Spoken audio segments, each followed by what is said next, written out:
আসসালামু আলাইকুম সবাইকে। আমরা গতদিন গত পার্টে আমরা যেটা দেখেছিলাম সেটা হচ্ছে অ্যালকোহলের শ্রেণীবিভাগ। আমরা বলেছিলাম আজকের পার্টে আমরা অ্যালকোহলের আরেকটু শ্রেণীবিভাগ নিয়ে আলোচনা করব যে অ্যালকোহল আরও কয় ধরনের হতে পারে। তো আজকের যে পার্টটা সেখানে আমরা প্রথমে দেখব যে অ্যালকোহলের আরেকটু শ্রেণীবিভাগ আছে, যে যেমন অ্যালকোহল হচ্ছে এলিফেটিক অ্যালকোহল হতে পারে, অ্যারোমেটিক অ্যালকোহল হতে পারে, সম্পৃক্ত অ্যালকোহল হতে পারে এবং অসম্পৃক্ত অ্যালকোহল হতে পারে। তো প্রথমে আমরা দেখব যে আসলে এলিফেটিক অ্যালকোহলগুলো দেখতে কেমন। এলিফেটিক অ্যালকোহল, তো এলিফেটিক অ্যালকোহল কীরকম, যেমন ধরে নাও হচ্ছে যে ইথানল CH3 CH2OH, এটা হচ্ছে একটা এলিফেটিক অ্যালকোহল। আমরা মোটামুটি এলিফেটিক আর অ্যারোমেটিকের মধ্যে তো পার্থক্য বুঝি, যেমন অ্যারোমেটিকগুলো চক্রাকার হয়ে থাকে, এলিফেটিকগুলো সাধারণত সরল শিকড় হয়ে থাকে, ঠিক আছে। যদি এখানের মধ্যে আমাদের আরও অনেক পার্ট আছে, আমরা যদি জৈব যৌগের শ্রেণী বিভাগটা দেখি ওই পার্টে গিয়ে আমরা আসলে বিস্তারিতভাবে বুঝবো যে আসলে এলিফেটিক কীরকম হয় আর অ্যারোমেটিক কীরকম হয়। আমরা আপাতত অ্যালকোহলগুলো যারা জানি তারা এখন একটু করে দেখে নিই যে এলিফেটিক অ্যালকোহল হয় যেমন ইথানল, তারপর হচ্ছে প্রোপানল, এগুলো সবগুলো হচ্ছে এলিফেটিক অ্যালকোহল এবং একই সাথে তাদেরকে বলা হয় যে সম্পৃক্ত অ্যালকোহল, কারণ এখানে হচ্ছে সবগুলোর মধ্যে একক বন্ধন বিদ্যমান আছে। এই কারণে এদেরকে এলিফেটিক অ্যালকোহলও বলা হয় এবং একই সাথে আমরা কোন ধরনের অ্যালকোহল বলবো, সম্পৃক্ত অ্যালকোহলের কথাটা বলবো। অ্যালকোহল, এটা হচ্ছে কি অ্যালকোহল, সম্পৃক্ত অ্যালকোহল। যেমন তাহলে আরেকটা প্রশ্ন আসতে পারে যে স্যার অসম্পৃক্ত অ্যালকোহল জিনিসটা কি? অসম্পৃক্ত অ্যালকোহল মানে কি তোমার ডাবল বন্ড থাকবে? তাহলে তুমি ধরে নাও যে CH2 ডাবল বন্ড হচ্ছে CH বন্ড হচ্ছে CH2OH, ধরে নাও হচ্ছে একটা কম্পাউন্ড, এটা তাহলে কি হবে, একটা অসম্পৃক্ত অ্যালকোহল হবে। কেন? এখানে হচ্ছে কি আছে, ডাবল বন্ড আছে, এই কারণে আমরা বলবো, বা পাই বন্ড আছে, ডাবল বন্ড ওইভাবে না বলে বলবো হচ্ছে আমরা পাই বন্ড আছে, সেটা একটা পায়ও থাকতে পারে আবার দুইটা পায়ও থাকতে পারে। দুইটা পাই থাকলে এখানের মধ্যে তখন আমরা সেটা হচ্ছে অ্যালকাইন বলতাম, এবং অ্যালকোহল যেহেতু আছে তার মানে সেটা হচ্ছে অ্যালকোহল সমগোত্রীয় শ্রেণীর যৌগ হয়ে যাবে, কারণ অ্যালকোহলের সক্রিয়তা এই অ্যালকিন অ্যালকাইনের তুলনায় অনেক অনেক বেশি।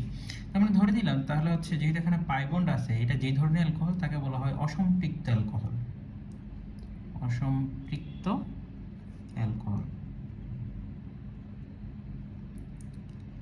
ঠিক আছে। এটা হচ্ছে আসলে বেসিক কনসেপ্ট যে অ্যালকোহল আরো কয় ধরনের হতে পারে, যে অ্যালকোহল চাইলে এলিফেটিক অ্যালকোহলও হতে পারে, সম্পৃক্ত অ্যালকোহলও হতে পারে, অসম্পৃক্ত অ্যালকোহলও হতে পারে। আবার আরেকটা জিনিস খেয়াল করো যে অ্যালকোহল আসলে অ্যারোমেটিকও হতে পারে, তখন আসলে তার নামটা ভিন্ন হয়ে যায়। যেমন হচ্ছে অ্যারোমেটিক অ্যালকোহল। অ্যারোমেটিক অ্যালকোহল কীরকম, ধরো যে তোমার একটা হচ্ছে এই যে যে জিনিসটা, যে চক্রটা আমরা লিখতেছি, সেই চক্রের মাঝখানে যদি তোমার রেজোনেন্স সংঘটিত হয় তখন তাকে বলতেছি হচ্ছে আমরা বেনজিন। এই বেনজিনের যে 6টা কার্বনে 6টা হাইড্রোজেন পরমাণু আছে, আমরা ধরে নিই যে যে কোনো একটা কার্বনে, ধরে নাও হচ্ছে এই একটা কার্বন, সবসময় যে মাথা চিন্তা করতে হয় বিষয়টা এমন না, তুমি যে কোনো কার্বনের যে হাইড্রোজেন পরমাণু আছে তুমি তাকে রিমুভ করো, রিমুভ করা মাত্রই যে মূলকটা তৈরি হয় তাকে বলা হয় কি মূলক যেন, ফিনাইল মূলক।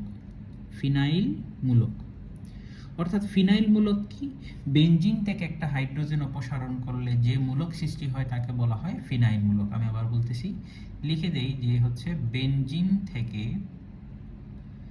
একটি হাইড্রোজেন পরমাণু অপসারণ করলে যে মূলক পাওয়া যায় তাকে ফিনাইল মূলক বলে। ফিনাইল মূলক বলে। তাহলে দেখো বেনজিন থেকে একটা হাইড্রোজেন অপসারণ করলে যে মূলক পাওয়া যায় তাকে বলা হয় ফিনাইল মূলক, তার মানে এই গ্রুপটার নাম কি হবে, ফিনাইল মূলক।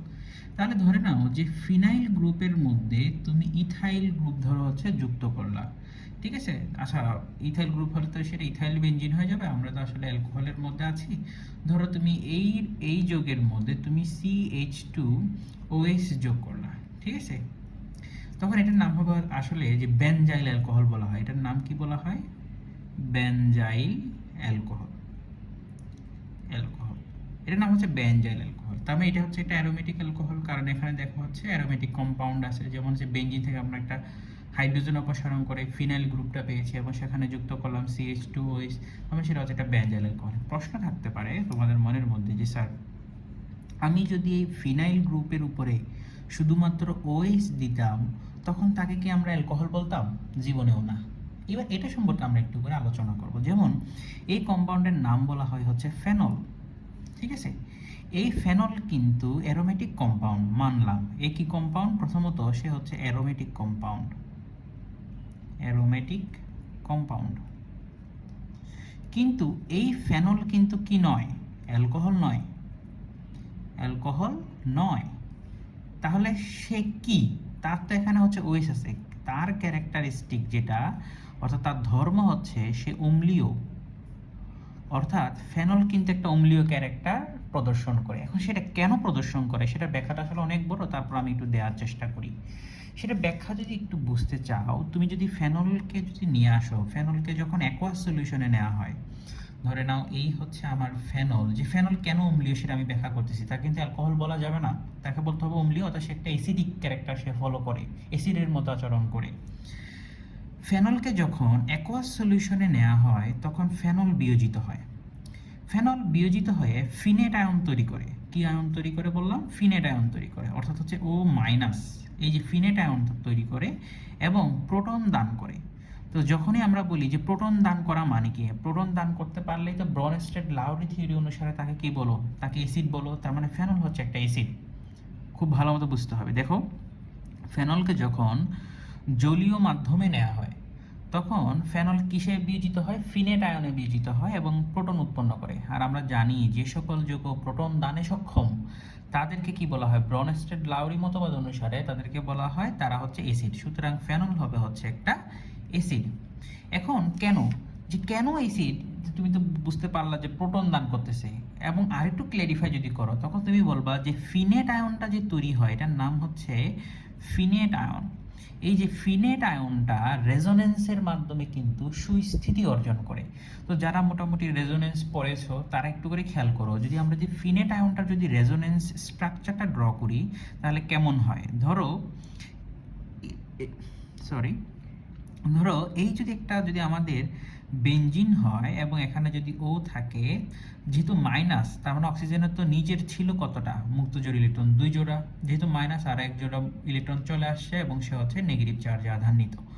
তো সে কিভাবে আসলে রেজোনেন্সের মাধ্যমে সুস্থিতি অর্জন করে সেটা বুঝতে হলে তুমি প্রথমে দেখবা, যেহেতু ফিনেট আয়নটা হচ্ছে অর্থপ্যারা নির্দেশক। অর্থপ্যারা নির্দেশক কেন? তার মধ্যে এনাফ লোন পেয়ার ইলেকট্রন আছে, সে চাইলে ডোনেট করতে পারে। তুমি যদি ফেনলের দিকে তাকাও, এখানে হচ্ছে যে শাখা শিকলের মধ্যে একক বন্ধন বিদ্যমান, এটাই হচ্ছে শাখা শিকল। যদি তাও না বুঝে আমি মার্ক করে দিলাম, এটাই হচ্ছে শাখা শিকল, ঠিক আছে? এটা হচ্ছে বেঞ্জিন, বেঞ্জিনের উপরে যেটা আসে সেটাই হচ্ছে শাখা শিকল, ঠিক আছে? বেঞ্জিনটাকে সাধারণত নিউক্লিয়াসও বলা হয়।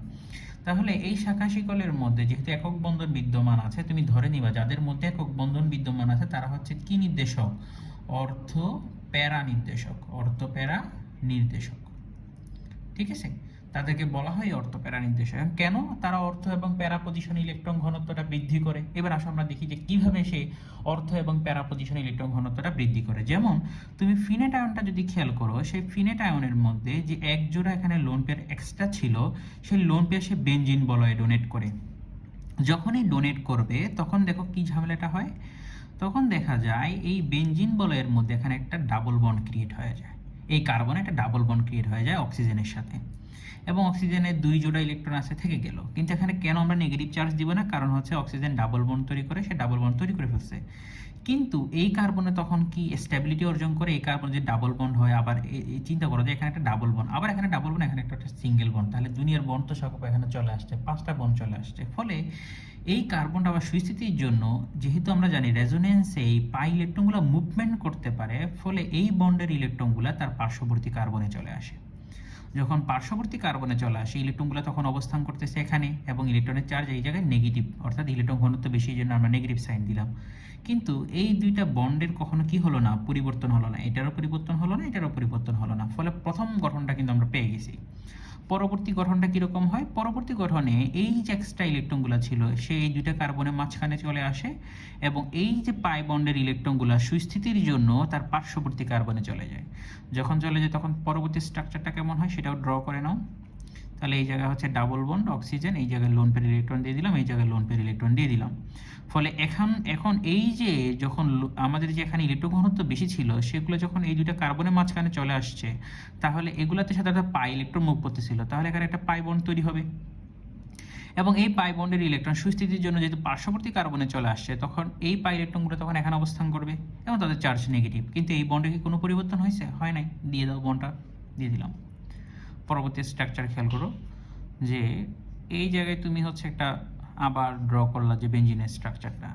এবার স্ট্রাকচার ড্র করার পরে এখানে খেয়াল করো যে এই কার্বনে স্টিল নাও হচ্ছে পাই ইলেকট্রন আছে। তাহলে সেই পাই ইলেকট্রনগুলো যেহেতু মুভমেন্ট করতে পারে তারা তার পার্শ্ববর্তী কার্বনে চলে যাবে এবং এখানে একটা ডাবল বন্ড তৈরি করবে। যেহেতু এই কার্বনে স্টেবিলিটি তখন ভেঙে যাবে অর্থাৎ স্টেবিলিটি থাকবে না, তখন তার যে পাই ইলেকট্রনগুলো ছিল তখন তার পার্শ্ববর্তী কার্বনে চলে যাবে। তখন পাই ইলেকট্রনের অবস্থান হচ্ছে এখানে, ঠিক আছে? এবং এখানে একটা তো ডাবল বন্ড সে আগে থেকে তৈরি করছে এবং এই বন্ডের কোনো পরিবর্তন নেই এবং উপরের বন্ডেরগুলোও কিন্তু কি নেই, কোনো পরিবর্তন নেই, চলে আসছে। পরবর্তী স্ট্রাকচারটা কীরকম হবে এবার খেয়াল করো। এই যে তোমার এখানে লোন পেয়ারগুলো ছিল সেই লোন পেয়ারগুলো যাবে কই? তার পার্শ্ববর্তী কার্বন চলে যাবে, যেহেতু পাই ইলেকট্রন আমি বারবার বলতেছি যে মুভমেন্ট করতে পারে। ফলে তুমি দেখবা যে এখানে একটা পাই বন্ড তৈরি হবে। এই যে পাই বন্ড তৈরি হলো, এগুলো এখানে চলে আসলে ইলেকট্রনগুলো এখানে একটা পাই বন্ড তৈরি হলো। এই বন্ডে কোনো পরিবর্তন নেই, এই বন্ডে কোনো পরিবর্তন নেই। কিন্তু খেয়াল করে এই বন্ড আসা মাত্রই এই কার্বন আবার অস্থিতিশীল অবস্থার কারণে এখানে ডাবল বন্ড হয়ে গেছে। ফলে এই যে এখানে আবার যে একটা পাই বন্ড ছিল সেই পাই বন্ডের ইলেকট্রন আবার পূর্বে নিয়ে অক্সিজেনের কাছে ফিরে যাবে। যখন ফিরে যায় তখন এখানে একক বন্ধন হয়ে যায় এবং এই যদি একটা অক্সিজেন থাকে তার এক জোড়া ইলেকট্রন এই যে ফিরে গেল এবং এই এক জোড়া ইলেকট্রন আগে থেকে ছিল, এই এক জোড়া ইলেকট্রন আগে থেকে ছিল, সুতরাং নেগেটিভ চার্জও তার কাছে ফিরে যাবে যেহেতু এই ইলেকট্রনের চার্জ নেগেটিভের জায়গায় চলে গেল। ফলে দেখো এখানে একটা রেজোনেন্স সংঘটিত হয়েছে এবং রেজোনেন্স সংঘটিত হওয়ার মাধ্যমে সে কিন্তু সুস্থিতি অর্জন করেছে। বুঝে গেল? তাহলে কিভাবে সুস্থিতি অর্জন করেছে? দেখো, রেজোনেন্স হলেই ইলেকট্রনগুলো তো ডিলোকালাইজেশন ঘটে এখানে ইলেকট্রন অর্থাৎ সঞ্চরণশীল অবস্থা। রেজোনেন্স মানেই হচ্ছে মূল কাঠামো অপরিবর্তিত রেখে ইলেকট্রন বিন্যাসের পার্থক্য সৃষ্টি হওয়া। তুমি দেখো এখানে প্রত্যেকটা জায়গায় কাঠামো সেম কিন্তু ইলেকট্রন বিন্যাসের পার্থক্য হয়ে গেছে। যেমন দেখো এখানে পাই বন্ড ছিল এই কার্বনের মাঝখানে, কিন্তু এখন এই কার্বন আর এই কার্বনের মাঝখানে দেখতেছো পাই বন্ড না, দেখো চেঞ্জ হয়ে গেছে, তার পার্শ্ববর্তী কার্বনে চলে আসছে, দেখো পার্শ্ববর্তী কার্বনে চলে আসছে। ঠিক সেমভাবে দেখো প্রত্যেকটা স্ট্রাকচার কিন্তু একটা অপরটা থেকে ভিন্ন ভিন্ন স্ট্রাকচার দেখা যাচ্ছে। ইলেকট্রন বিন্যাসের মানে পার্থক্যটা আর কি, ইলেকট্রন বিন্যাসের পার্থক্যটা ভিন্ন ভিন্ন হচ্ছে কিন্তু স্ট্রাকচারটা মূলত এক, যে গঠনটা এরকম।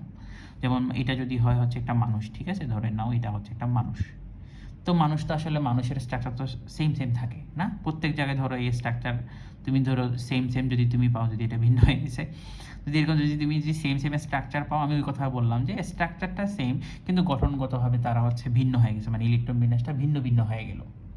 একটা উদাহরণ দিলাম আর কি। উদাহরণ যদি ভালো না লাগে এটাও বাদ দিয়ে দিতে পারো, জাস্ট মূল কথাটা বুঝতে হবে, মূল থিমটা বুঝতে হবে। তাহলে এই জায়গায় আমরা বললাম যে আসলে যে একটা বেঞ্জিন বলয়ের উপরে CH2 দিলে তার নাম হচ্ছে বেনজাইল অ্যালকোহল। তুমি এরপর আসলে যতই তুমি মূলক বাড়াও না কেন সেটা তোমার অ্যালকোহল শ্রেণীতেই পড়বে, কিন্তু যখন ফিনাইল মূলকের সাথে সাথে তুমি OH দিয়ে দিবা তখন তার নাম হয়ে যায় হচ্ছে ফেনল। সে ফেনল কিন্তু কখনোই অ্যালকোহল নয়, সে কিন্তু অ্যাসিডিক। এই ব্যাখ্যাটা আমরা এখন দিলাম। তাহলে এটা হচ্ছে অ্যালকোহলের একটা প্রাথমিক শ্রেণীবিন্যাস ছিল এবং অ্যালকোহলের এখানেই শ্রেণীবিন্যাসের সমাপ্তি ঘটল।